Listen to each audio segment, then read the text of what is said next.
I visited Kentucky Kingdom in Louisville, Kentucky on August 4th, 2023. The list that follows is my personal ranking from worst to best of the 5 coasters that were operating at Kentucky Kingdom in 2023. Several of these coasters have recently changed their names, but they are still the same great rides. Starting off the list at number 5 is Holly Hawk and Roll, previously known as Roller Skater. This is an old Vekoma Roller Skater junior coaster model. It's a very standard model, but it is a pretty decent kiddie coaster though. It fills the spot for a kiddie coaster quite nicely. There's not really much else to say about this, but it is a terrain coaster. At number 4 is Kentucky Flyer. This is a 2020 Gravity Group family wooden roller coaster. This is a very good, fun ride that had good pacing and good pops of airtime throughout. It was very smooth. The Timberliner trains I found to be very comfortable, and they worked well for a ride such as this. Although it seems that Kentucky Flyer probably isn't quite intense on the airtime as some of the other coasters in this model, this is still a very good ride, and I'm glad Kentucky Kingdom went through with this edition back in 2020. Very nice fit for the park. At number 3 is Woodland Run, previously known as Thunder Run.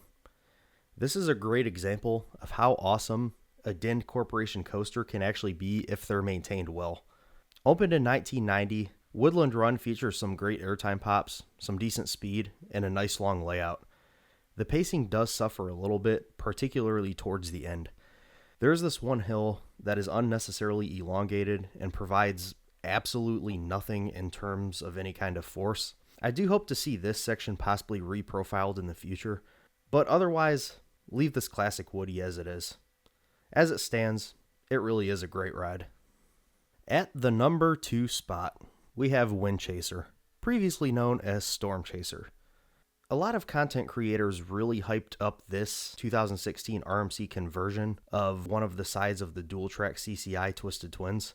So before going into this, I kind of had in my mind that this coaster was going to be some sort of crazy and out of control feeling RMC, kind of like the other ones I had already been on up to that point, the other 3. Those were Twisted Timbers, Lightning Rod, and Steel Vengeance, just for reference. However, upon riding this a couple times, this is very clearly my least favorite of the 4 RMC coasters I've currently ridden. While the other 3 I've been on are in my top 10, this one sits barely in my top 25. That being said, this ultimately still is a great ride. You really can't go wrong with an RMC, of course. It features an awesome barrel roll down drop and tons of great ejector airtime, which RMC is known for.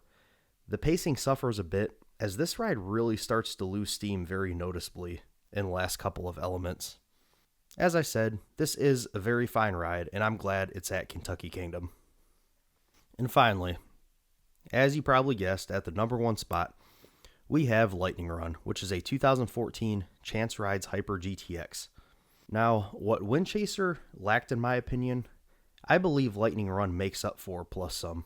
Tremendous pacing, some crazy airtime, wicked laterals, good length, and intense throughout. This ride experience actually reminds me so much of RMC that ever since riding it, I often catch myself thinking of this as an RMC as opposed to a Chance Hyper GTX. And there is a good reason for that being the case too, as Lightning Run was designed by the one and only Joe Draves, who has gone on to create a couple of large-scale RMCs, and it seems like this layout may be in part inspired by other RMCs, as a lot of Joe Draves' work is. Lightning Run is such a great ride, and I wish this had caught on and been built at other small parks, but I'm very grateful to at least have this one great example of the model fairly close to me. And that's it for my personal ranking and brief thoughts of the coaster lineup at Kentucky Kingdom as of 2025. I can't wait to see where this park is headed in the future, as the future for this park is really looking pretty bright right now. How would you rank these rides? Let me know in the comments. Thanks for watching. This is Coaster Daddy. Bye.